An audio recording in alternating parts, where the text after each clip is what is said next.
કોરોલ જિલ્લા પંચાયતને કઈ રીતે જોઈ રહ્યા છો? કોંગ્રેસે મેન્ડેટ આપ્યું તેમ છતાં ઉમેદવારે ભાજપની અંદરથી લડી રહ્યા છે. ગદ્દારોના ઇતિહાસ ભવ્ય છે કે જેના ઉપર ઘણો ભરોસો મૂકેલો હોય એ લોકો જ્યારે આવું કરતા હોય અને એમનામાં તાકાત હોય તો ડેમોક્રેસી લોકશાહી પ્રમાણે મેદાનમાં આવીને લડી લેવું પડે.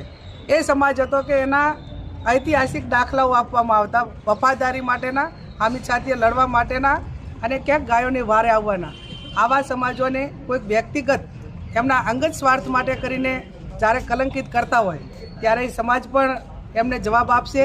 અને જે વિસ્તારના મતદારો કે જ્યાં બોરલ જિલ્લા પંચાયતના જે મતદારો છે એ જે ઉમેદવાર ઊભો રહે છે એના ફેવરમાં મતદાન કરી અને આવું જે એક કૃત્ય કર્યું છે, એક વિશ્વાસઘાત કર્યો છે, એનો જવાબ પણ મતદાનના દિવસે આપશે અને પરિણામ એ એમના વિરુદ્ધમાં આવશે અને લોકશાહીના ફેવરમાં આવશે.